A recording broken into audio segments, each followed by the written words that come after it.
చేయబడిన ఆరాధనకు వచ్చిన మీ అందరికీ మన ప్రభువును రక్షకుడైన యేసుక్రీస్తు నామమున శుభములు పలుకుతున్నాం. Once again, invite you all, we greet you all in the matchless name of our Lord and Savior Jesus Christ. దేవుని యొక్క ఉన్నతమైన ప్రణాళిక బట్టి, దేవుని ఉద్దేశం బట్టి, because the purpose of God, the divine plan of God, eternal plan of God. దేవుని యొక్క ఉన్నతమైన ఏర్పాటు బట్టి, ఆయన ప్రణాళిక బట్టి. ఎందుకంటే the God had chosen every individual Christian in the world before the foundation of the creation. జగత్తు పునాది వేయబడక మునిపే ఆయన అనాది కాల సంకల్పం ఏర్పాటు చేసుకున్నాడు. ఎందుకంటే మన అనాలోచితం ఇక్కడ లేవు, మన ఉద్దేశాలు బట్టి ఇక్కడ లేవు, మన ఆలోచనలు బట్టి, మన ప్రణాళిక బట్టి ఇక్కడ లేము. కానీ the divine plan of God, దేవుని యొక్క జగత్ పునాది వేయబడక మునిపే దేవుని యొక్క ఉన్నతమైన చిత్తము, ఉన్నతమైన ప్రణాళికను బట్టి దినాడు మనం ఇక్కడ ఉన్నాం. ఎందుకంటే మన విమోచన పొందినది మామూలుగా కాదు. ధనముతోటో, వెండితోటో, బంగారముతోటో, వజ్ర వైడూర్యాలతో మనం విమోచించబడలేదు. కానీ ఆ పరిశుద్ధుడైన దేవుని యొక్క రక్తం, we have redeemed by the precious blood of Jesus Christ అంటారు. సృష్టికర్త అయిన దేవుడు, విమోచకుడైన వాడు, తన వాక్కు ద్వారా సకల జీవరాశిని చేసిన వాడు, అటువంటి జీవము కలిగిన యేసుక్రీస్తు యొక్క అమూల్యమైన రక్తము చేత మనం విమోచించబడ్డాం. We are the God's people, we are the chosen people, we are the most blessed people అన్నారు. ఈ భూమి మీద రంగంలో చూసిన మనం ఆశ్రయించబడిన వారము. ఎందుకంటే గాడ్ ద ప్లాన్, దేవునికి ఒక ఉద్దేశం ఉంది, అని తన ప్రణాళిక ఉంది. ఎందుకంటే ప్రపంచంలో పరిస్థితులు చాలా భయంకరంగా ఉన్నాయి, అయినప్పటికీ దేవుడు మన పక్షంలో ఉన్నాడు. అందుకే ఐజియా 60 ఉంటుంది, యెషయా 60 ఇదిగో నీకు వెలుగు వచ్చినది, లెమ్ము తేజరిల్లము, చీకటి జనములను కమ్మొచ్చినది, కటిక చీకటి జనములను కమ్మొచ్చినది. So the world is covering by the darkness, అనగా అపవాది యొక్క చీకటితో ఈ భూమి అంతా నిండుతుంది. ఇటువంటి దినాల్లో ఉన్న దేవుడు మళ్ళీ విడిచిపెట్టేవాడు కాదు. ఎందుకంటే వాగ్దానం చేస్తాడు, ఇదిగో నిన్ను విడివాడు ఎడబాయిని వాగ్దానం చేసిన వాడు, నా అరచేతుల్లో నేను చెక్కున్నానని వాగ్దానం చేసిన వాడు. ఎందుకంటే the promise of God is action. The God will fulfill His promise, His vision for the mankind of. అనగా దేవుడు వాగ్దానం చేస్తే ఆ వాగ్దానం వాడి జీవితంలో ఖచ్చితంగా నెరవేరుస్తాడు. మాట ఇచ్చి తప్పే దేవుడు అంత మాత్రం కూడా కాదు. ఎందుకంటే మనం నమ్మిన దేవుడు జీవము కలిగిన వాడు, మహిమ కలిగిన వాడు, మాత్సమ కలిగిన వాడు, మన కొరకు ప్రాణము పెట్టి సమాధిని గెలిచి 3వ దినాన తిరిగి లేచిన మన రక్షకుడితో విమోచకుడు యేసయ్య. సో దేవుని వాక్యానికి వెళ్దాము. సో దేవుని వాక్యంలో నుండి ఐజియా చాప్టర్ 43, ఐజియా చాప్టర్ 43, యెషయా గ్రంథము 43వ అధ్యాయము 16. అయితే యెషయా గ్రంథం 43వ అధ్యాయం 16వ వచనం. సముద్రములో త్రోవ కలుగు చేయవాడును, వడిగల జలములలో మార్గము కలుగు చేయవాడును. చాలు ఒక్కసారి 2 చేతులు పెద్ద హల్లు చేద్దామా, ఇంకా చేద్దామా. While you are meditating Isaiah chapter 43 verse 16, యెషయా గ్రంథము 43వ అధ్యాయము 16వ వచనం జాడిస్తున్నప్పుడు ఇక్కడ ప్రాముఖ్యమైన మాట కనిపిస్తుంది. This is the comfortable word of God. This is the prophetical and the prophetical words in the Bible. ఎందుకంటే దేవుని వాక్యంలో సులభంగా రాయబడిన మాట ఏంటంటే, ఇది దేవుడి వాగ్దానంతో కూడిన మాట, దేవుడి యొక్క నిబంధనతో కూడిన మాట, దేవుడి యొక్క బలమునిచ్చే మాట, ఆయన శక్తినిచ్చే మాట, ఆయన ఆదరణ నెమ్మదిచ్చే మాట. ఈ మాటలు ఏమంటే సముద్రంలో త్రోవ కలుగు చేయవాడు. ఎక్కడ త్రోవ కలుగు చేస్తారంట? నా గొంతులో ఒకసారి చేసి చూపించండి. ఎక్కడమ్మా త్రోవను కలుగు చేస్తారని దేవుడు చెప్పాడు? అమ్మా ఆ మాట తెలుసా? ఒక నది మీద ఆనకట్ట కట్టాలి. మీరు రాజమండ్రి, విజయవాడ ఎప్పుడైనా హైదరాబాద్ వెళ్తే రాజమండ్రిలో దాటిని వెంట రాజమండ్రి ఊళ్ళోకి వస్తున్నట్టు వాడు కనిపించేది ఏంటంటే గోదావరి నది. ఆ గోదావరి నది మీద ఇంచుమించు అనుకుంటా 4-5 కిలోమీటర్ల వంతెన ఉంటుంది. ఆ వంతెన మీద మన ప్రయాణం వెళ్ళాలి. అది ఒక బస్సు కానీ, ఒక కారు కానీ, లేకపోతే ఒక ట్రైన్ కానీ, ఆ వంతెన లేకపోతే మనం ప్రయాణం చేయడానికి అవ్వదు. ఒక మాట తెలుసా, ఒక వంతెన కట్టాలి అంటే కొన్ని వేల కోట్ల రూపాయలు అవుతుంది. ఒక నది మీద విజయవాడ వెళ్తే కృష్ణా నది ఉంటుంది, దాని మీద వంతెన కట్టడం చాలా కష్టం. కొన్ని వేల కోట్లు, unless we spend the thousands of crores of rupees, we cannot build a dam. అంటే ఒక వంతెన కట్టాలి, లేకపోతే నది మీద మార్గము కలుగు చేయాలి అంటే అది చాలా కష్టంతో కూడింది. కొన్ని వేల కోట్ల రూపాయలు పెడితే కానీ అక్కడ అవ్వదు. ఒక సాక్షి రండి. అయితే దేవుడు అంటాడు కదా, నేను నది మీద త్రోవగలిగి చేస్తానని చెప్పలే. ఎక్కడ త్రోవగలిగి చేస్తానంటే I will create a way on that sea and the ocean. అనగా నది మీద త్రోవగలిగి చేస్తానని చెప్పలేదు కానీ దేని మీద కలిగి చేస్తారంటే త్రోవ. అమ్మ ఒక మాట, సముద్రం అంటే ఎంత ఉంటుందో తెలుసా? సముద్రం మీద ఎంత ఉంటుందో తెలుసా? అమెరికాకి వెళ్ళాలంటే 16 గంటలు 20 గంటలు విమాన ప్రయాణం ఉంటుంది. అందులో ఈ 16-20 గంటల ప్రయాణంలో ఇంచుమించు 17 గంటల ప్రయాణం ఎక్కడంటే సముద్రం మీదే. ఒక సముద్రం దాటాలి అంటే అది ఏదో ఒక అరగంటకో గంటకు అయిపోదు విమానంకైనా. కొన్ని వేల కిలోమీటర్ల దూరం ఉంటుంది సముద్రం అంటే. అమ్మా, మన బంగాళాఖాతం ఏటుందో చూద్దామని అలాగా బోట్ వేసుకొని షిప్ వేసుకెళ్ళాం అనుకోండి, కొన్ని వేల కిలోమీటర్లు ప్రయాణం చేస్తాం, ఇంకా సముద్రం అవదు. ఇంకా వేల కిలోమీటర్లు ప్రయాణం చేస్తాం, అప్పటికే సముద్రం అవదు. అలా సాధ్యం. ఒక సముద్రం మీద త్రోవ కలుగజేయాలి అంటే అది అసాధ్యమైనది. గుర్తుంచుకోండి, it is impossible to create a way on the ocean, on the sea. అంటే ఒక సముద్రం మీద త్రోవ కలుగజేయాలంటే అది చాలా కష్టంతో కూడింది.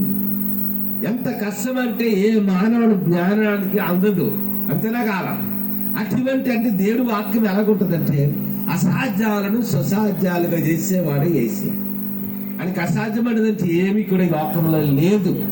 ఆయన ఎటువంటి అద్భుతమైన కార్యమైన మన జీవితాల్లో చేయగలిగిన సముద్రం ఆయన. అంటే దేవుడు అంటే ఒక మాట తెలుసా, ఒక మాట తెలుసా, గులియాత్ ఉన్నాడు, 6 మూరల జానుడు. ఆయన ఎత్తు 6 మూరల జానుడు అంటే మన భాషలో చెప్పాలంటే 9.5 అడుగులు, 9.5 అడుగులు ఎత్తు. ఎవరైనా సరే నేను లాస్ట్ టైం ఎక్కడికి వెళ్తే అక్కడ ఒక దగ్గర 7 అడుగుల మనిషి నాకు కనిపించాడు. నేను చూసినడికి రా తల చూశాను, మీ హైట్ ఎంత అంటే 7'2" అంటున్నాడు. అంటే 7'2" అంటే 9.5 అడుగులు అంటే అంత సంబంధించి అదే కథ ఎత్తు. అంత ఎత్తుకున్నాడు ఎవరంటే గొలియాత్. అంత బలవ కలిగి ఉన్నాడు, అంత శక్తిమంతుడు. ఆ గొలియాతును చూసినప్పుడు అందరికి గుండెల్లో రాయబడిపోయింది, ఎవరు మట్టికాలు పారిపోతున్నారు ఇస్రాయేల్ సైనికులు.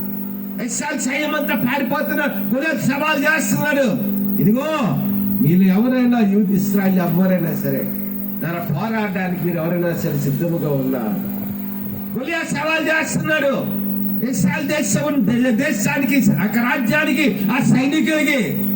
ఎవరు పోరాడతాడు చూసినట్టు భయపడిపోతుంది. అది ఈట ఎంత తెలుసా? ఈట అంటే అంత పొడిగంటే ఎంత ఈట ఉంటే ఆ ఈటి కొనంట 50 కేజీలు బరువు అంటారు. మన 50 కేజీలు మొయ్యాలి అంటే ఎంత బలం ఉపయోగిస్తే మోస్తాం అంతే. అలాంటిది ఇక్కడ సత్యుడి ఆ గొలియాత్ యొక్క ఈటికి ఉంటారా, ఆ ఈట కొనంటే 50 కేజీలు బరువు అంట. అంత యోధుడు సవాల్ చేస్తున్నాడు. ఇది ఛాలెంజ్. ఏమంటాడంటే ఇదిగో ఇశ్రాయేలు సైన్యంలో ఎవరైనా నాతో పోరాటానికి ఉన్నారు, అందరూ భయపడిపోతున్నారు, పారిపోతున్నారు. ఆ దినాల్లో రాజు ఎవరంటే సౌలుకి అర్థం కావట్లేదు. ఎలాగై ఫిలిష్తీయుని జయించాలి, ఎలాగ గొలియాత్ నుండి వాళ్ళకి విడుదల కావాలి. మా సైన్యం అంతా భయపడిపోతున్నారు, పారిపోతున్నారు. ఆడితో యుద్ధం చేయడానికి ఎవరు ముందుకు రావట్లేదు. ఇప్పుడు దేవుడు ఎవరిని ఏర్పాటు చేసుకున్నాడు? The God has chosen the day. దావీదంటే ఏదో పెద్ద యోధుడు కాదు. దావీదు గురించి దేవుని వాక్యం చెప్పిన మాట ఏంటంటే దావీదంటే ఎర్రని వాడంట, విశాలమైన నేత్రములు కలిగిన వాడంట, చాలా సౌందర్యము కలిగిన వాడు దావీదు చిన్నవాడిగా ఉన్నాడు. దావీదుకి అప్పుడు నుంచి నేను అనుకుంటున్నా 14-15 సంవత్సరాల వయసులో ఉన్నాడు. ఎర్రని వాడిగా ఉన్నాడు, సుకుమారముగా ఉన్నాడు, తండ్రి ఇంట పెరుగుతున్నాడు. ఆ గొలియాతును చూసి అందరూ పారిపోతున్నారు. వెంటనే దావీదు వెళ్తాడు సౌలు రాజు దగ్గరికి. అన్నలకి తండ్రి అంటాడు కదా, దావీదు దగ్గర తండ్రి ఇచ్చేయి అంటాడు కదా. నాయనా, ఇదిగో నీ అన్నలు యుద్ధములో ఉన్నారు, నీ అన్నలకు మంచిగా నేను ఆహారం సర్దుబాటు చేశాను, కాబట్టి go and bring this food and give to your brothers they are in the battlefield. యుద్ధములు ఉన్నారు కాబట్టి ఇదిగో నీ అన్నలకి మంచిగా నేను ఆహారం వండి పెట్టాం, ఈ ఆహారం తీసుకుని ఎవరికి ఇమ్మని చెప్పాడమ్మా? అన్నలకి ఇమ్మని తండ్రి ఎస్ఐ పంపించాడు. దావీదు ప్రయాణమే వెళ్తున్నాడు. David is walking. ఆయన ప్రయాణం వెళ్తున్నారు. చూసేటప్పటికి ఇశ్రాయేలు సైన్యం అంతా భయపడిపోతున్నారు. ఆ గొలియాతును చూసేటప్పటికి ఎంత యోధులైన వారితో మేము ఎలా పోరాడగలం, ఎంత యోధులైన వారితో మేము ఎలా యుద్ధం చేయగలము? వెంటనే ఆయనకి వెళ్ళిన తర్వాత దావీదు అన్నలు అడుగుతారు, ఏంటి ఎవరు అక్కడ సవాల్ చేస్తున్నారు? మరి నీ ఊరుకోరా, నీకేం తెలిసి, నీ చిన్నవాడు.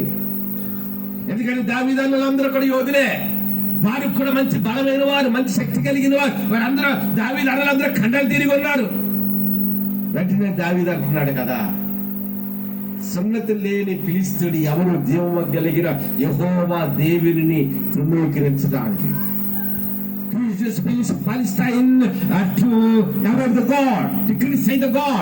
అంటే జీవము కలిగిన యెహోవా దేవుని విమర్శించడానికి ఈ ఫిలిష్తీయుడు ఎంత మాత్రము వాడు. వెంటనే దావీదు వెళ్ళాడు. ఎవరి దగ్గరికి వెళ్ళాడంటే సౌలు రాజు దగ్గరికి వెళ్ళాడు. ఇదిగో రాజా, నేను యుద్ధం చేస్తాను. ఏం చేస్తున్నాడమ్మా? నేను యుద్ధం చేస్తున్నాడు దావీదు వెళ్ళి. వెంటనే సౌలుకి నవ్వనిపించింది. ఆడేటి 9 అడుగులు ఎత్తున్నాడు, వాడికి యుద్ధం చేస్తుంది ఎవరు అంటున్నారమ్మా? ఎవరన్నా చెప్పండి, బాలుడైన దావీదు అంటున్నాడు. వెంటనే సౌలు అన్నాడు, నువ్వెక్కడ యుద్ధం చేయగలవు? వెంటనే అంటున్నాడుగా దావీదు అంటాడు, ఇదిగో ఒకడు కాలంలో గొర్రెలు కాసుకుంటున్నాను. నేను గొర్రెలు కాసుకున్నప్పుడు ఏటొచ్చింది? ఒక ఎలుగుబంటి వచ్చింది. నా గొర్రెలు కాపాడుకోవడానికి ఆ ఎలుగుబంటి నేనేం చేశాను? మీకంటే జ్ఞాపకం నాకే తెలియదు కానీ కోడి ఉంది అనుకోండి, కోడి దగ్గరికి ఇలా వెళ్తే ఏం చేస్తుంది? పరిగెడుతుందా? కరుస్తుందా? మామూలు ఎప్పుడైతే కరదు, పరిగెట్టి పారిపోతుంది. మనకంటే పెంచంగా పెంచుకుంటారు కోళ్ళు. ఆ కోడి పెంచే వాళ్ళకి ఎలాగుంటుందంటే వెంటనే మామూలుగా ఎవరైనా వెళ్తే భయపడి పారిపోద్ది. అదే కోడి పిల్లలతో ఉందనుకోండి, ఏం చేస్తుందమ్మా? ఎక్కడ వచ్చిందా బాలము? ఆ కోడి ఆ పక్షి దానికి కూడా బిడ్డలకి ఏంటుంది? ప్రేమ. మీరు కుక్క ఎప్పుడైనా పిల్లలు పెట్టేప్పుడు దగ్గరికి వెళ్ళండి, ఏం చేస్తుందా? యజమానులు కూడా రాలేవు. దావీదు గేటెడ్ గొర్రెలు కాసుకుంటున్నాడు. ఆ గొర్రెలు కాసుకుంటున్నప్పుడు ఆ గొర్రెలు చంపేయడానికి ఎలుగుబంటి వచ్చింది. దేవుడిచ్చిన అభిషేకంలో చీల్చివేశాడు. సింహం వచ్చింది, సింహాన్ని చీల్చివేశాడు. అదే వారి సౌలు చెప్తున్నాడు దావీదు, ఇదిగో రాజా, నా గొర్రెలు మేపుకుంటున్నప్పుడు నాకు ఎదురుగా ఎలుగుబంటి వచ్చింది, చీల్చివేశాను. సింహాన్ని చీల్చివేశాను, నేను గొలియాతు యుద్ధం చేస్తాను అంటున్నాడు. అనేటప్పటికి వెంటనే సౌలు అన్నాడు, అయితే పని యుద్ధానికి వెళ్ళిన వాళ్ళు మామూలుగా యుద్ధం గెలరు. ఏం చేయాలి తెలుసా? మంచిగా కవచం వేసుకుంటారు, మంచిగా డాల్ పట్టుకుంటారు. శిరస్నానం అంటే తలకి మన హెల్మెట్ పెట్టుకుంటారు, బండి తొక్కేవారు, అలాంటివి ఉంటాయి. శిరస్నానం అంటారు. ఇవన్నీ పెట్టుకొని కేరళ తీసుకుని దానికి వెళ్ళా. దావీదుకి రాజు ఏం చేస్తున్నట్టు ఆ కవచాన్ని ఎత్తి పెట్టాడు. దావీదు మొయ్యలేపాడు. నాకు ఇవేమో అక్కడ దాన్ని తీసాడు. దావీదు అక్కడికి వెళ్ళాడు, ఒక ఏటిలోనికి వెళ్ళాడు. ఏం చేస్తున్నాడమ్మా? ఈ రాయ 6 అడుగులు కాదు 10 అడుగులు కత్తైనా సరే అడిగి సరిపోదు గొలియాతుని చంపడానికి. కానీ దావీదు ఏం చేస్తున్నాడు? రాళ్ళు అని యుద్ధము చేసేది దావీదు కాదు, కానీ దావీదు వెనక ఉన్నాడు. ఆయన ఎవరంటే మన రక్షకుడు, మోచకుడైన దేవుడు. దేవుడు మహిమ కలిగినవాడు. మనకు అసాధ్యము కానీ దేవుడికి సమస్తము సాధ్యము. ఆయన ఎటువంటి అద్భుతమైన కార్యమైన మన జీవితాల్లో చేయగలిగిన సముద్రుడు. ఆయన శక్తి గొప్పది, ఆయన బలము గొప్పది, ఆయన ఆదరణ గొప్పది, ఆయన సామర్థ్యము గొప్పది. ఎందుకంటే తన వాక్కు ద్వారా సకల సృష్టిని చేసినవాడు. ఆయనకు అసాధ్యమైనదంటే ఏమీ లేదు. దావీదు ఏం చేశాడు? రాళ్ళు తీసుకుంది. ఆయన గొలియాతుకి వర్తమానం వెళ్ళింది. ఎవరో వస్తున్నాడంటే యుద్ధం చేయడానికి నాతో, ఎవరో నాతో పోరాడానికి వస్తున్నాడంట, ఆయన ఎలాగైనా చంపి పాసేస్తాను, నేను ఆయన తల తీసేస్తాను నేను అనుకుంటున్నాడు గొల్లియాతు. వచ్చేటప్పుడు దావీదు ఎదురుగా నిలబడ్డాడు, చుట్టూ చూశాడు. గొల్లియాతుకి ఎవరు కనిపించారు. గొల్లియాతు ఏమనుకుంటున్నాడంటే, అంటే నాతో పోరాడాలంటే నాలా గొప్ప యోధుడై ఉండాలి, నాలా ఎత్తుగా ఉండాలి, నాలుగా కన్నులు తిరిగి ఉండాలనుకుంటున్నాడు గొల్లియాతు. చుట్టూ అక్కడ తెలుగులో ఆ మాట ఉంటుంది, ఏమన్నా తెలుసా, వాడు చుట్టూ పార చూసి అక్కడ పార చూడడం అని తెలుసా. నేను ఎలా చూసాను అనుకోండి, అది పార చూడటం అందరం. ఇలా చూస్తే ఇప్పుడు అమ్మనగడు ఉన్నాడు, వాడు ఇలా చూస్తాడు, అది పార చూడడం కాదు. పార చూడటం అంటే అర్థం ఏంటంటే, ఇది పార చూడటం అంటే చుట్టూ చూడటం. గొల్లియాతు చుట్టూ చూస్తున్నాడు, అమ్మనంత పోరాడానికి ఎవరు వస్తున్నాడంటే వాడు ఎలాగుంటాడో, ఎంత కడలు తిరిగి ఉంటాడో, ఎంత యోధులై ఉంటాడో అనుకుంటున్నాడు. చుట్టూ పార చూసి ఏమంట తెలుసు బైబిల్లో, దావీదుని కనుగొని చుట్టూ చూసాడు. చివరికి వచ్చాడు, ఎదురుగా ఒక చిన్న కుర్రాడు కనిపిస్తున్నాడు, ఒక 16-17 సంవత్సరాలు బిడ్డ. ఒకసారి చూడండి, ఆయన గొల్లియాతు అంటాడు కదా, ఇదిగో నాకు యుద్ధానికి వస్తున్నాడు, ఏమైనా కుక్కరా అంట. అప్పుడు దావీదు ఏమంటాడు, నీవు నీ కత్తిని నీ బలాన్ని నమ్ముకున్న మీదకి వద్దకు వస్తున్నావు, కానీ నీవు ధృవీకరించిన యెహోవా నామము పేరట నీ మీదకి యుద్ధానికి వస్తున్నాను అంటే మనం శక్తిని నమ్ముకోవడం కాదు. ఒక మాట తెలుసా, మన జ్ఞానం ప్రకారం, మన తెలివితేటల ప్రకారం, మన బలమ ప్రకారం కార్యాలు జరిగితే ఇక దేవుడు ఎందుకు? మనకు చాలా విషయాలు అసాధ్యము, కానీ మన రక్షణ మోక్షకుడైన యేసయ్యకి సమస్తము సాధ్యం. ఆయనకు అసాధ్యపడదంటే ఏమి లేదు. ఆయన ఎటువంటి అద్భుతమైన కార్యమైన మన జీవితాల్లో చేయగలిగిన సమర్థుడు మన రక్షకుడు మోక్షకుడని యేసయ్య. దావీదు తీసుకున్నాడు, ఏడు తీసుకున్నాడమ్మా, చిన్న అలగపిల్లని చంపడం రాయితోటి, మనం అంతేనా? Can you kill a cat or dog with a little stone? వచ్చిన రాయితో మన ఏదైనా కుక్కను కానీ పిల్లిని కానీ చంపగలమా? దావీదు తీసుకున్నాడు, మనుషులు తీసుకున్నాడు. అంటే దావీదు వెనక దావీదు కాదు అక్కడ పోరాడింది, యుద్ధము యెహోవాదే. The battle belongs to God. యుద్ధము మనది కాదు, పోరాటవలసింది మనము కాదు, పోరాటం మనది కాదు, యుద్ధము మనది కాదు. కానీ మన రక్షకుడి మోక్షకుడైన యేసయ్య మన పక్షముగా యుద్ధం చేయాలి. మన రక్షకుడి మోక్షకుడు యేసయ్య మన పక్షముగా పోరాడాలి.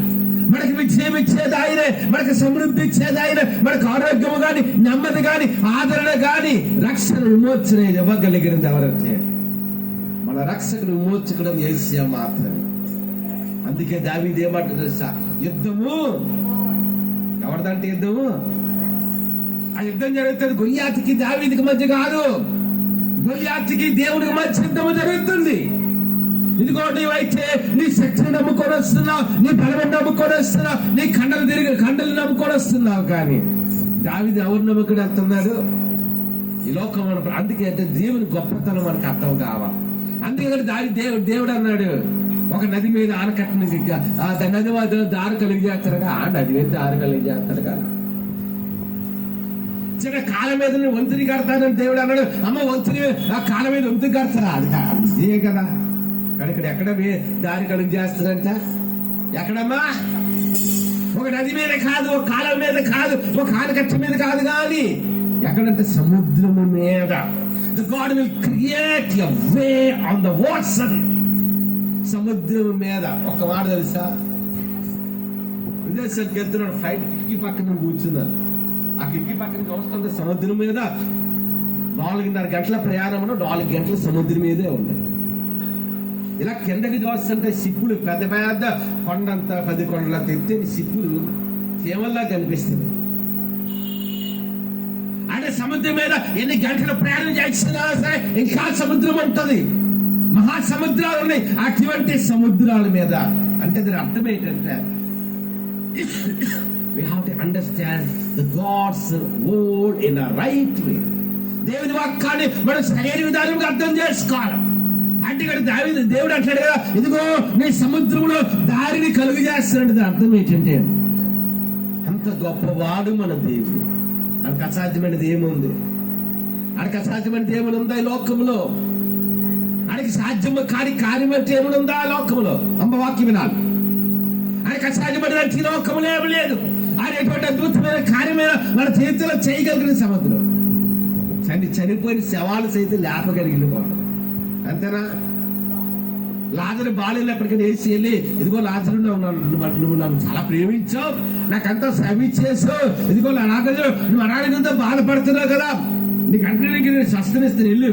ఇప్పుడు పరపతికి నడమ నొప్పి వ్యాధి కలిగి రోజుకి బెత్తస్తా కోనడు చెప్పినట్టు చెప్పలేడైతే 10 మంది కృష్ణకు వచ్చినప్పుడు 10 మంది కృష్ణ మేలు దేహాలు యాజగర కనపరచమని చెప్పాడు. అలాగే చెప్పలేడు ఆ లాజరుకి. అక్కడ ఏసీ ఏమంటాడు తెలుసా? జాన్ చాప్టర్ 11 11 దేవుడు ఏమంటాడు? ఏసీ ఏమంటాడు తెలుసా? ఈ వ్యాధి మరణమ కొరకు వచ్చినది కాదు గాని దేవుని నామము మహిమ పరచబడడానికి the name of the Lord Jesus Christ must be glorified through our life. అనగా దేవుని నామం మహిమపరచబడాలి, ఆయన నామం గణపరచబడాలి. అన్ని నామాల కంటే ఉన్నతమైన నామము యేసు నామము. మానవునికి రక్షణనిచ్చే నామం, మానవుని మోక్షించిన నామం. అంటే యేసే గొప్పతనం. ఆయన గొప్పతనం ఏంటి? ఆయన దేవుడు అని ప్రజలకు తెలియజేయాలంటే ఎన్ని రోజులు ఆగిపోయి? 4 రోజులు ఆగిపోయాడు ప్రభు. అంతేనా? బాగాలేనోడికి ఆరోగ్యం ఇచ్చిన దానికి, చచ్చిపోయిన 4 రోజులు శవాన్ని లేపిన దానికి ఎంత డిఫరెన్స్ చూడండి. దేవుని కార్యాలు అలాగే ఉంటాయి. మనం ఇక్కడ కొన్నిసార్లు ఏం చేస్తామంటే, ఒక సమస్య వచ్చింది, మనం పోరాడుతుంటాం సమస్యతో.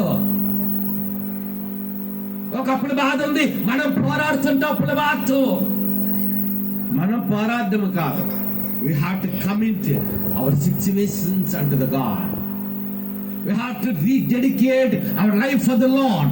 అంటే మన మీద ఆధారపడ్డము కాదు, మన శక్తి మీద మన ఆధారపడ్డము కాదు, మన బలం మీద మన ఆధారపడ్డము కాదు. కానీ ఎవరి మీద ఆధారపడ్డం నేర్చుకోవాలి? మనం దేవుని మీద ఆధారపడ్డం. We have to trust God.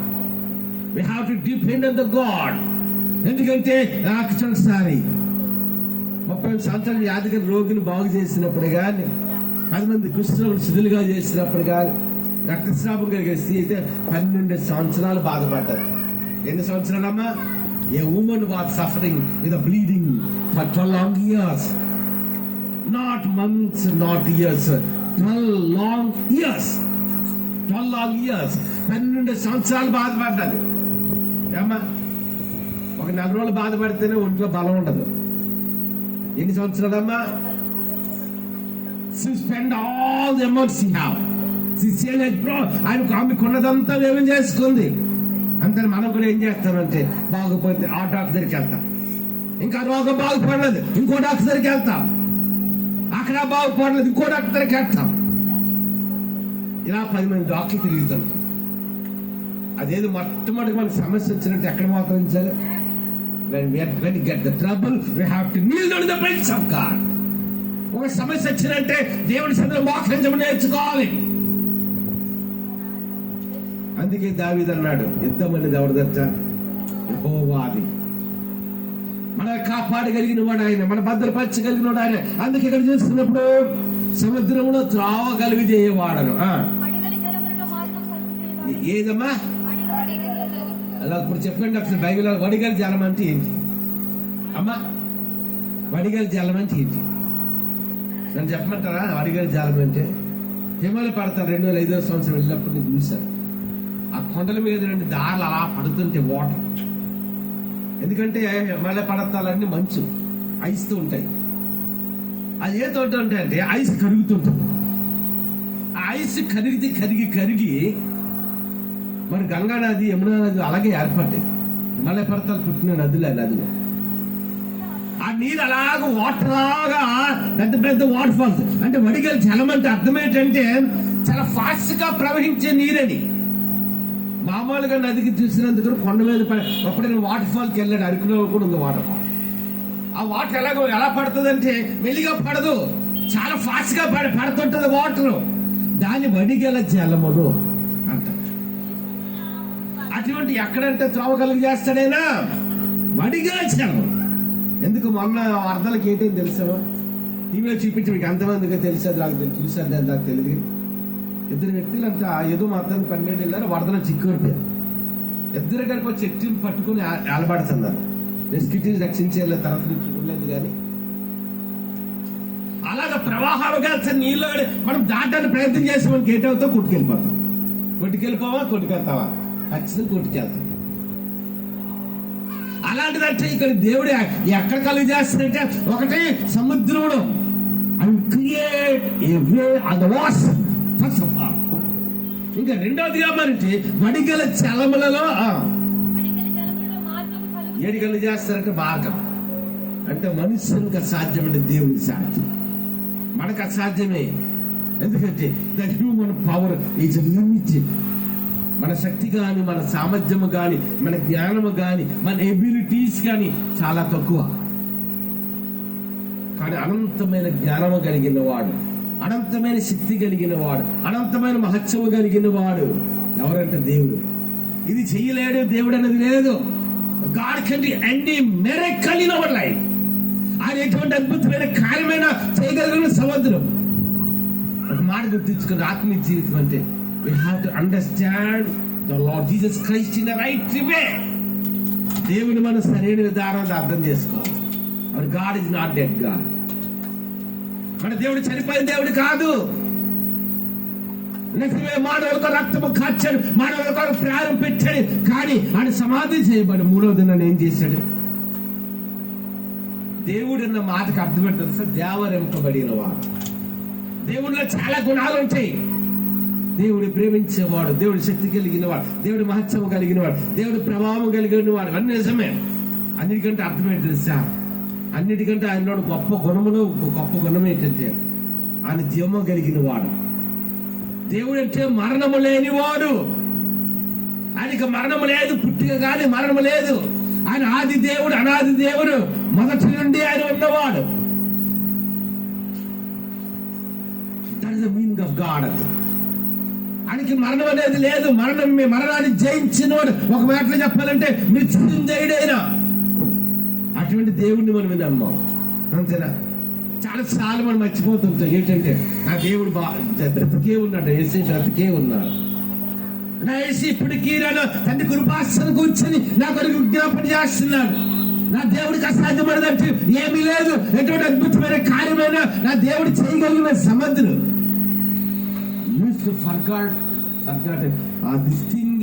చాలా సార్లు మర్చిపోతుంటాం. అంతేనా? దేవుని గొప్పతనము గాని, ఆయన శక్తి గాని, ఆయన సామర్థ్యము గాని అనేక సార్లు మర్చిపోతుంటాం. ఆయన ఎన్నో యుగ సమాప్తి వరకు సదాకాలము నేను నీతో కూడా ఉన్నాను. విడిచిపెట్టే దేవుడు అంత మాత్రం కాదు. శక్తి కలిగిన దేవుడు.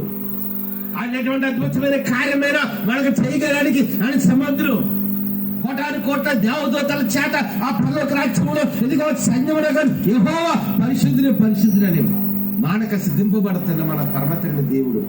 అదే దేవుడు 2000 సంవత్సరాల క్రితం మానవ జాతిని రక్షించడానికి, మానవ జాతిని మోచించడానికి ఒక దేవుడే మానవునిగా ఈ లోకంలోకి వచ్చాడు.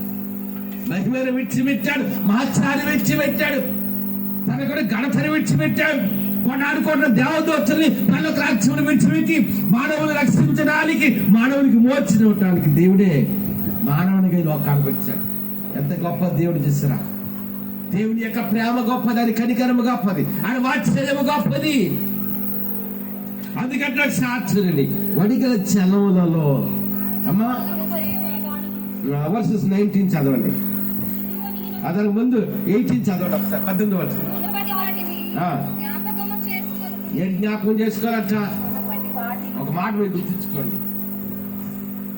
గొప్ప ధనవంతుడు ఉన్నాడంట. జాతీయుని మాట. గొప్ప ధనవంతుడు ఉన్నాడు. 1000 లక్షల కోట్ల ఆస్తిపడి గొప్ప ధనవంతుడు ఉన్నాడంట. ఆయన పెద్ద రాజభవన్ కట్టించాడంట. ఏడు కట్టించాడమ్మా? ఒక పెద్ద రాజభవన్ అంటే అందులో 100 రూమ్స్ ఉంటాయి. పెద్ద రాజభవన్ కట్టించాడు. ఆ రాజభవన్ అంట ఒక చిన్న గది ఉందంట. ఇంక 100 లక్షల కోట్ల ఆస్తిపరుడు ఈ కోటీశ్వరుడు ఏం చేస్తాడు? జమీందారు ఏం చేస్తాడంటే ప్రతిరోజు తెల్లవారు లేచిన వెంటనే ఆ చిన్న గదిలోకి వెళ్తున్నాడంట. ఆ గదిలోకి వెళ్ళి ఒక అరగంట గంట కూర్చుంటున్నాడంట. మళ్ళా గదికి బయటకు వచ్చి తారలు వేసేస్తున్నాడు. తన భార్యని కానీ బిడ్డలు కానీ ఎవరు కూడా రాత్రి సేవకులు కానీ ఎవరు కూడా ఆ గదిలోకి వెళ్ళడానికి లేదు.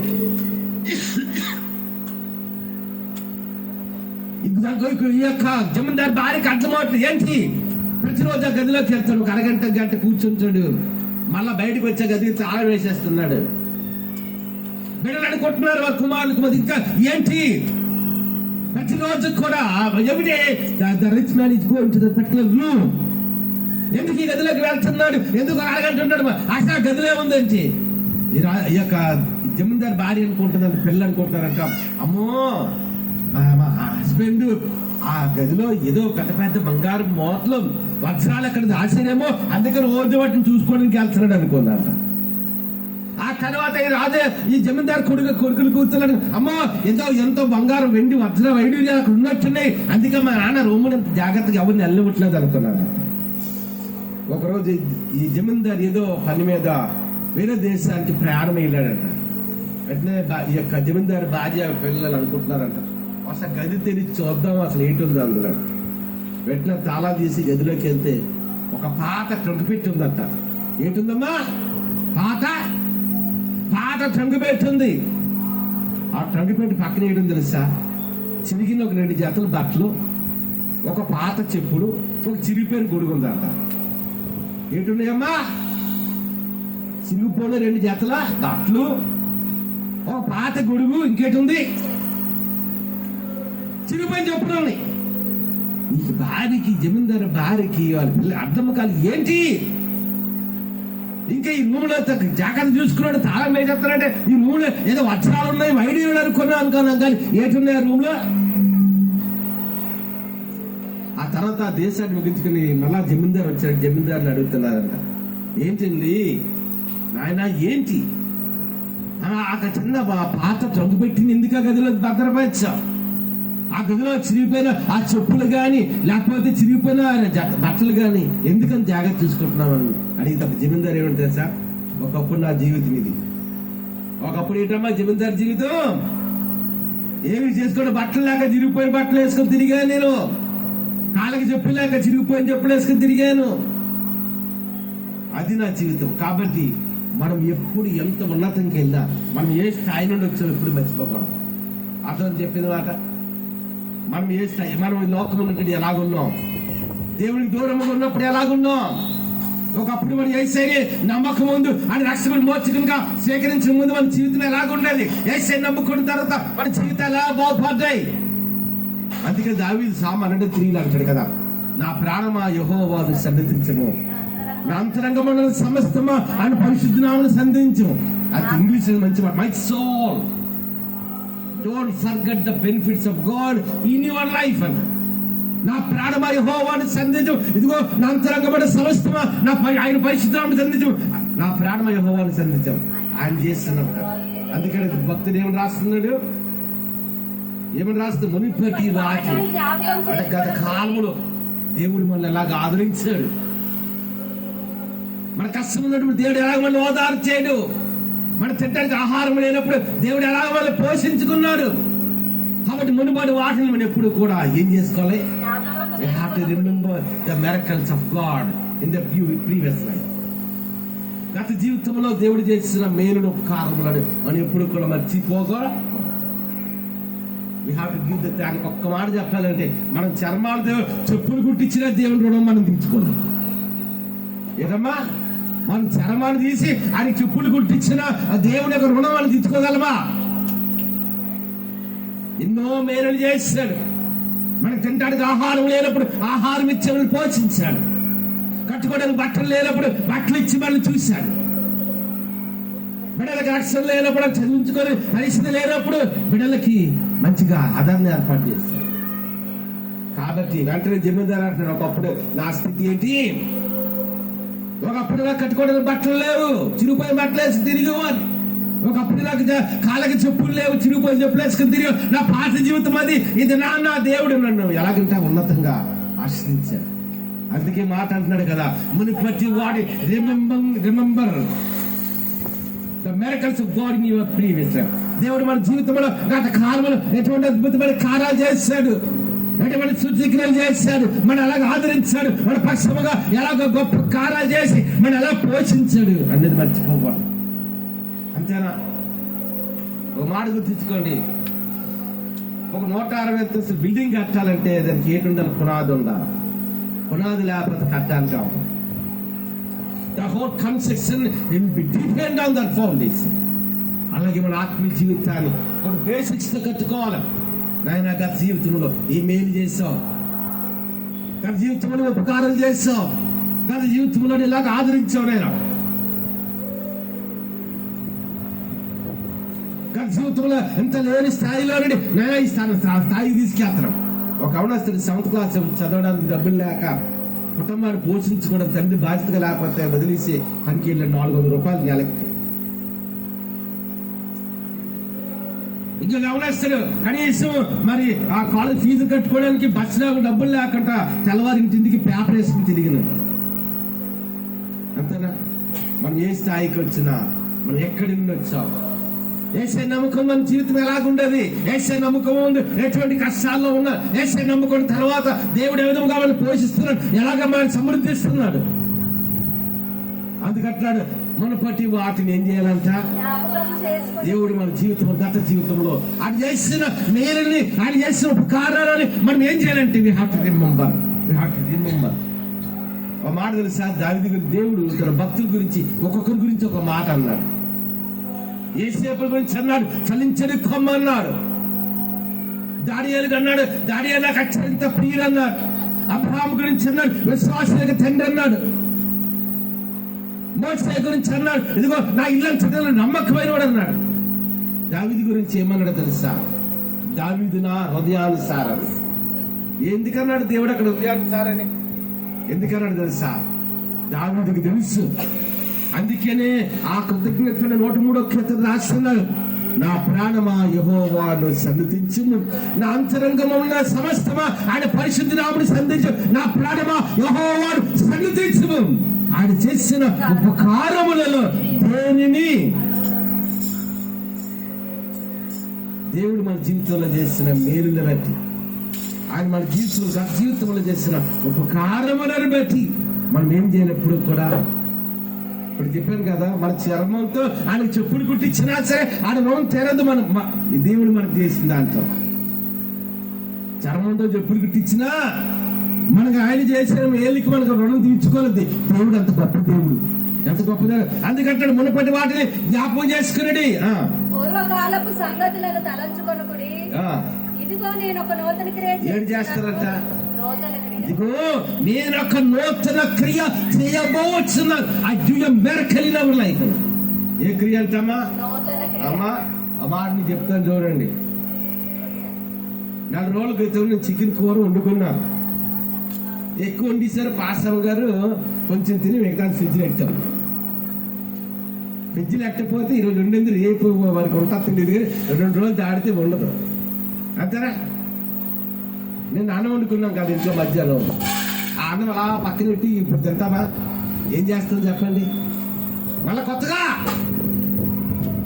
వండుకుంటాం. ఫ్రిడ్జ్లోనే 3-4 రోజులు పర్లేదు, కానీ వారం దాటితే మాత్రం ఫ్రిడ్జ్లో తినకూడదు. అసలు యాక్చువల్ మెడికల్ రూల్ ప్రకారం మనం ఫ్రిడ్జ్ లో పెట్టిన ఫుడ్ తినడం అనేది హెల్త్కి మంచిది కాదు, ఆరోగ్యం. మనం ఏంటంటే ఇక్కడ మన పన్న పరిస్థితులు బట్టి ఏదో కొన్నిసార్లు ఫ్రిడ్జ్ పెట్టి మళ్ళీ ఉదయం వేడి చేసుకుని తింటుంటాం. నేనంటే ఉండే అన్నం ఇది తినం కదా, మళ్ళీ వండుకుంటామా లేదా? వండుకుంటాం. అందుకని దేవుడు అంటున్నాడు కదా, ఇదిగో గత కాలంలో ఇస్రాయేలు జనాంగం పక్షంగా దేవుడు ఎన్నో గొప్ప కార్యాలు చేశాడు. ఐగుప్తు దేశంలో తన ప్రజలకి ఇశ్రాయేలుకి బానిసత్వం విడుదల ఇచ్చి వారి కనాను దేశాన్ని నడిపించాడు. అప్పుడు ఎర్ర సముద్రం మన పాలిగా చేశాడు. ఇలా అనేకమైన అద్భుతమైన కార్యాలు దేవుడు చేశాడు. గత కాలంలో భయంకరమైన కరువు దేశం ఏలుబడి చేస్తున్నప్పుడు అక్కడ ప్రవక్త చెప్తాడు, ఇగో రేపటి దినాన నీ సమృద్ధి నివ్వబోతున్నాను దేశం. గత కాలంలో చేసిన అద్భుతమైన కార్యాలని మోసపోతే అదే. అందుకే దావీదు గురించి దేవుడు ఏమనంటే, దావీదు నా హృదయానుసారం. దావీదంట దేవుడి హృదయాన్ని ఎరిగి జీవించాడు. అందుకే దావీదు గురించి దేవుడు God is giving a witness about the day. దావీదు గురించి దేవుడు ఇచ్చిన సాక్ష్యమైన, ఎందుకో దావీదు నా హృదయానుసారం. అదే మాట. ఏ క్రియ అంటమ్మా? గత కాలంలో దేవుడు మేలు చేశాడు, ఎన్నో ఉపకారములు చేశాడు, నిజమే. మళ్ళా ఏమంటాడంటే ఇదిగో నేను ఒక నూతన క్రియ. ఏ క్రియ అంట? దేవుని చేతిలో 100 ఆశీర్వాదాలు ఉన్నాయా? 100 ఉన్నాయా చేతుల్లో? 1000 ఆశీర్వాదాలు ఉన్నాయా? ఇప్పుడు 1,00,000 ఆశీర్వాదం, 1 మిలియన్ అంటే 10 లక్షలు, లేదా బిలియన్, 100 కోట్ల ఆశీర్వాద ఎన్నునేమో. Multitudes of blessings in the hands of God. దేవుని చేతిలో కోట్ల కోట్ల కోట్ల ఆశీర్వాదాలు. ఎందుకు కోట్ల ఆశీర్వాదాలు అని చేతుల్లో ఉన్నాయి తెలుసా? అవి మానవుల కొరకు రక్తము కార్చిన చేతులు. మానవుల కొరకు రక్తము కార్చిన చేతులవి. ఆయన చేతుల రక్తము దారులుగా కారుతుంది at the time of crucifixion and the Lord Jesus Christ on the cross. ఆయన శిలువ యాగం అవుతున్నప్పుడు ఆయన చేతుల్లో ఏడొచ్చిందంట. అమ్మా, మనం ఏమనుకుంటామంట, యేసు చేతుల్లో మేకులు కొట్టారు. నిజమే, చిన్న మేకులు. మనం తలుపు బిగించడానికి ఈ కార్పెంటర్ వచ్చి ఏం చేస్తారంటే మేకులు కొడతారు, చిన్న చిన్న మేకులు. అలాంటివి కాదు, అలాంటి మేకులు కాదమ్మా, గుర్తుంచుకోండి. ఇంత బలమైన మేకులు, ఇంత మేకులు, సుకుమారమైన చేతులు వేసేవి. అంటే కష్టం అంటే తెలియదు దేవుడికి. ఆ దేవుడు కాబట్టి, ఆయన విమోచకుడు కాబట్టి, ఆ పరలోక రాజ్యములో ఆయన కోట్ల కోట్ల గడుమల చేత ఇదిగో సైన్యముడి పరిశుద్ధులు మాడక సిద్ధపడతారు మన పరమచంద్రుని దేవుడు. అలాంటి గొప్ప దేవుని చేతుల్లో ఏం కొడుతున్నారు? మానవుని కొరకు రక్తము కార్చిన చేతులవి, మానవ కొరకు గాయపరచబడిన చేతులవి. అందుకే ఆయన చేతుల్లోనంట కోట్ల కోట్ల కోట్ల ఎన్ని ఆశీర్వాదాలంటే. ఒక మాట తెలుసా, నూతులు తెలుసా? ఇప్పుడంటే నూతుల్లో మన కొలాయిలు ఇవన్నీ వచ్చాయి, కానీ మోటార్స్, బోర్స్ ఇవన్నీ. అందరూ చాలా మంది ఉంది అక్కడ నీళ్ళు ఉండేదంట పురాతన కాలంలో. ఆ నీళ్ళు నూతులో నీళ్ళు తీసుకొని ఊరంతా కూడా ఇచ్చేవారంట. ఆ నూతులో నీళ్ళు గురించి బాగుంది ఇవంట నీళ్ళు. అమ్మా, ముందు రోజు వచ్చి ఒక 100 మంది తీసారు, నీళ్ళు బిందులు నీళ్ళు అయిపోయింది. మస్తు మళ్ళీ నీళ్ళు అయిపోవాలి కదా, మరి ఏటవుతాయి? మళ్ళా నీళ్ళు ఏటవుతాయి? ఏటవుతాయి చెప్పండి? మళ్ళా ఊడితే మొత్తం ఈ బిందులు మోసాం, మొత్తం నీళ్ళు ఖాళీ అయిపోవాలి కదా. ఖాళీ అవ్వదు. మళ్ళా ఎగైన్ మళ్ళా మరుసటి మళ్ళా నీళ్ళు వస్తాయి. మళ్ళా ఆ రోజు కూడా తోడించాం, మళ్ళా ఇంకో రోజు నీళ్ళు వస్తాయి. అలాగే దేవునిలో కూడా there are multitudes of blessing in the hands of God because the crucifixion hands అంట.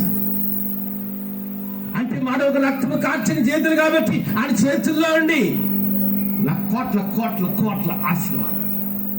ఒక మాట తెలుసా, ఈ భూమి మీద 450 కోట్ల మంది క్రైస్తవులు ఉన్నారు. there are 4.5 billion Christian people అన్నారు. ఇది ప్రపంచంలో 250 దేశాలు ఉన్నాయి. ఈ 250 దేశాలు 400 కోట్ల మంది కంటే ఎక్కువ క్రైస్తవ సమాజం ఉంది. ఆదివారం అంటే ప్రతి మందిరంలోని ఆరాధన జరుగుతుంది. అంతేనా? సెవెంత్ అడ్వెంటిస్ట్ తప్పదా మిగతా ప్రపంచంలో ఏ దేశమైనా, అది భారతదేశమే కాదు, అమెరికా దేశమే కాదు, లేకపోతే కెనడాయే కాదు, జర్మనీ, ఇంగ్లాండే కాదు, ఆసియా ప్రపంచంలో ఏ దేశం కన్నా ప్రతి దేశంలో కూడా ప్రభు యొక్క రక్తము విమోచించబడిన ప్రజలు ఉన్నారు. ప్రతి దేశంలో ప్రతి మందిరంలో ఆరాధన జరుగుతారు. అంతేనా? మనందరం ఎవరికి ప్రార్థన చేస్తాం? దేవునికి. ఆ దేవుని ప్రార్థన చేసినప్పుడు అందరిని ఆశ్రయించాలి. There are millions of blessings in the hands of God. దేవుని చేతిలో కోట్ల కోట్ల కోట్ల ఆశీర్వాదాలు ఉన్నాయి. అందుకంటే నాకు సాక్షి చూడండి, ఇదిగో నేను ఒక ఏ క్రియ అంట? ఏ క్రియమ్మా? ఇదిగో నేను ఒక నూతన క్రియ చేయబోదు. అంతేనా? అందుకే విలియం కేర్ అనే భక్తులు అంటాడు కదా, expect great things from God and attempt great things for God అని. అంటే దేవుని కొరకంట మనం గొప్ప కార్యాలు దేవుని ఆశించాలి. దేవుని కొరకు మనం గొప్ప కార్యాలు తలపెట్టాలి మన జీవితంలో. అందుకే దేవుని వాగ్దానం ఏంటి? ఇక్కడ దేవుని నిబంధన ఏంటంటే ఇదిగో నేను ఒక నూతన క్రియను చేయవచ్చున్నాను. ఏ క్రియ అంట? గతంలో చేసిన క్రియలు కాదు. Again the God will revert. ఒక మాట తెలుసా, నేను వాక్యం పక్షిరాజు యవ్వనము వలె నీ యవ్వనము క్రొత్తకు జరుగుతున్నాడు. నీతివంతుల ఖర్జూరం లక్ష్యం. జనరల్గా ఋతువులు 6 ఋతువులు ఉంటాయి. ఒక ఋతువు వచ్చినాడికి చెట్టుకి ఏంటవుతుందంటే ఆకులన్నీ రాలిపోతాయి. ఏంటవుతామా దాన్ని ఏదో శరద్ ఋతువు ఏదంటారు. 6 ఋతువులు ఒక ఋతువులు ఏంటవుతుందంటే ఆ చెట్టు కూడా ఆకులన్నీ రాలిపోతాయి. మళ్ళా ఆకులు ఏంటవుతాయి కొత్తగా. పక్షిరాజు అంటే గెద్ద, మృగాలంటే రాజు సింహం అయితే పక్షులంటికి రాజు ఎవరంటే గెద్ద. ఈ గెద్ద ఏమిటో తెలుసా, కాలం వచ్చేటప్పటికంట ఆ గెద్దకున్న వెంట్రుకలన్నీ ఊడిపోతాయి, రెక్కకున్న వెంట్రుకలు ఊడిపోతాయి. మళ్ళా కొత్తగా ఏటవుతుంటే మళ్ళా దానికి. అందుకే పక్షిరాజు అమ్మా మనం అనుకుంటాము 60 సంవత్సరం 70 సంవత్సరం వచ్చి 80 ఇంకా నాకేటి బలం వస్తుంది అంతేనా. ఒకసారి ఈ మార్టిన్ అని అమెరికాలో ఒక ఆయన వచ్చాడు. మార్టినే కదండి పేరు. ఆయన వచ్చిన తర్వాత అన్నాడు మా బామ్మ తీసుకొచ్చాడు. So brother I want to see Visakhapatnam. Okay brother అని చెప్పి ఆ కార్ బుక్ చేసుకుని వెళ్ళాం. వెళ్ళిన తర్వాత కనిమల కొండకి చూస్తాడు కదా, పైన కూటమి చూస్తాడు. తీసుకెళ్తే ఈ వెనకాల నెల్లుగా అడుగులు వేసుకుని వెళ్తాం. 83 సంవత్సరాలు వచ్చేటప్పటికి నెట్లు గవగవగా ఎక్కేస్తాడు నిగ్రైన. ఇప్పుడు వయసు ఎంతమ్మా? మా బాబాద్దలు కాలు పెడతారు. మా బాబాద్దలు ఎవరైతే పాసంగా చెల్లరు బాబా. ఆ పెద్ద బాబా దేడు వాళ్ళు ఇలా ఏడుకుని అడుగులు అడిగేస్తారు. ఏం చేస్తానంటే నెట్లు గబగబగా అటు తిరిగి సిగి తిరిగేసి. దేని వాక్యం ఏం చెప్తుంది? పక్షిరాజు యవ్వనం వలె నీ యవ్వనము కొత్త చదివినట్లు మేలుతో నీ హృదయమును తృప్తిపరచాలి. అంటే దేవుడు ఏం చేస్తాడంట? The God will renew your strength. The God will renew your knowledge. అంటే మన బలాన్ని ఎలాగైతే మళ్ళా పక్షిరాజు ఎలాగైతే మళ్ళా తన యొక్క వెంట్రుకలు పొందుతాదో మన జీవితంలో కూడా ఆయన ఏంటంటే మన శక్తిని రెన్యూ చేస్తాడు, మన బలాన్ని రెన్యూ చేస్తుంటాడు. మళ్ళా కష్టపడడానికి దేవుడు శక్తిని ఇస్తాడు, మళ్ళా కష్టపడడానికి దేవుడు బలం ఇస్తాడు. అందుకంటాడు కదా పక్షిరాజు ఎవరు మళ్ళీ ఎవరో కొత్త చక్రి. అందుకంటే నాకు సాక్ష్యం అండి, ఇదిగో నేను ఒక నూతన క్రియ చేయించొచ్చున్నాను. చూసారమ్మా, ఇప్పుడే దాన్ని మొలిచింది. ఒకసారి చెప్పలు కూడా దేవునా మేము పడదామా, 2 హల్లు చేద్దామా, ఇంకొకరుగా చేద్దాం. అన్నిటికంటే ప్రాముఖ్యంగా ఏదైనా మూలవాక్యం ఏంటి తెలుసా? సముద్రంలో త్రావ కలిగేయమని. ఎక్కడికి దారి కలిగి చేస్తారంట? సముద్రంలో. అసాధ్యమైన కార్యాలు ఏమంటే ఖచ్చితంగా అసాధ్యాలు చేస్తాం. అంటే దేవుడు ఎందుకు కొన్నిసార్లు మన జీవితాన్ని అలౌ చేస్తారంటే టు టీచ్ సమ్ లెసన్. కొన్నిసార్లు మనకు నేర్పించడానికి. లేనితనం ఎందుకు అలౌ చేస్తారంటే దేవుడు రేముగా ఉంటాడు మన పిల్లలది. కానీ కొన్నిసార్లు మనం నేర్చుకోవాలి. కష్టపడడం ఏంటి నేర్చుకోవాలి. 1 రూపాయి విలువేంటి మనం నేర్చుకోవాలి. ఆహారం విలువేంటి మనం నేర్చుకోవాలి. అందుకంటాడు సముద్రంలో త్రోవ కలిగజేయవాడను, మడిగిన జనములలో మార్గము కలిగజేయవాడు. దేవుడికి అసాధ్యమంటే లోకములు ఏమీ లేదు, మనకు అసాధ్యం. కానీ దేవుడికి సమస్తము. అది ఎటువంటి అద్భుతమైన కార్యమైనా, అది ఎటువంటి the ability of God is after the blessing of God is after God can do any miracle in our మన జీవితంలో ఎటువంటి అద్భుతమైన కార్యమైనా చేయగలిగిన సమర్థత చేసి దేవుడి మాటలు దీవించడుగా. తల వచ్చి కళ్ళు ఉంచుకునే సమయం అవుతుంది, ప్రార్థన చేసుకుని పరిశుద్ధ రాజ్యం కలిగిన దేవాన్ని కొదనాం. పరిశుద్ధ రాజ్యం కలిగిన దేవాన్ని కొదనాం. ఇది గొప్ప దేవుడు, నువ్వు అద్భుతమైన ఆలోచన కట్టగలిచారు దేవుడు. అందరూ ఒకసారి చెప్పాయి కదా, అవును ఆయన సముద్రంలో త్రోవ కలిగజేయవాడు, అసాధ్యాలు సాధ్యంగా చేసేవాడు. నిన్న మాటలు నీ బిడ్డల ఫలం తెచ్చి ప్రత్యేకంగా తన యూట్యూబ్లో ఫేస్బుక్లో ఈ వర్తమానం ఎవరు ఇచ్చారు వారందరూ దీవించారు. జాస్ని దీవించు, త్వరలో ఓన్గా షాప్ ఎస్టాబ్లిష్ చేసుకుని ఆఫీస్ ఎస్టాబ్లిష్ చేసుకుని అన్నగా సంతృప్తి పెద్ద మంది అంటాడు చెప్పలేదు. సుజన్ కూడా నేను రాత్రి గారు 11 గంటల ఫ్లైట్ సింగిల్ తండ్రి. సుజన్కి నాన్న శైలస్ తండ్రి, శైలస్ కృపాసన్ కూడా మంచి ప్రాణంలో ఇచ్చాడు తండ్రి. ఇప్పటికి సేఫ్గా రీచ్ అయ్యాడు తండ్రి. నేను సింగిపోలో ఇక మన 3 years ఉండాలి సింగిపోలో మార్గం తండ్రి. ఇంకా జాబ్లో ఉన్నత నడిపించినాడు. నిజమైతే నేను కూడా వెళ్దాం అనుకుంటున్నాను సింగిపూర్ తండ్రి. 5 సంవత్సరంలో తండ్రి నేను నాకు మార్గం సహాయం చేయమని ప్రార్థన చేస్తాను తండ్రి. అందరూ రెడిచల్ పైకి వెళ్తాం ప్రత్యేకంగా తండ్రి. నేను నా తండ్రి కొందరం నా తిమ్మరాజు చెల్లి గ్లోరీ వారి బిడ్డలు జనితం జీవించాం వీళ్ళు నారానికి వందనాలు చేస్తున్నాను. బెంగళూరు ఉన్న కస్తూరి గారి కుటుంబాలు దీవించి, రాజకుటుంబాలు సిద్ధి నగర్ కుటుంబాలు దీవించమని ప్రార్థన చేస్తున్నాను తండ్రి. నీకు వందనాలు చెల్లిస్తున్నాను తండ్రి. దుబాయ్ నుండి సిద్ధి కుమార్ గారి కుటుంబాలు దీవించమని ప్రార్థన చేస్తున్నాను తండ్రి. అమెరికా నుండి సిద్ధి బియ్యం రాజశక్తి దీవించినాను. కెనడాలో తండ్రి నేనా నేను ఆంధ్ర దగ్గర కుమారుడు తండ్రి వివేకులు ఫ్యామిలీ వివేకులు తండ్రి. నేను తండ్రి వందనాలు చెల్లిస్తున్నాను తండ్రి. దుబాయ్లో బాధపడే కుటుంబాలు తండ్రి. ఎలిషా పాస్ గారిని వారి పరిచయం, సాయి గారిని వారి పరిచయం, ఈశ్వర్ గారిని వారి పరిచయం దీవించమని ప్రార్థన చేస్తున్నాను తండ్రి. నేను తండ్రి కృష్ణగారు జాబ్ అమెరికాలో గోపాల కుటుంబాలు దీవించినాం. ఇంగ్లాండ్ లో పిహెచ్డీ చేస్తున్న హరితాన్ని దీవించినాం.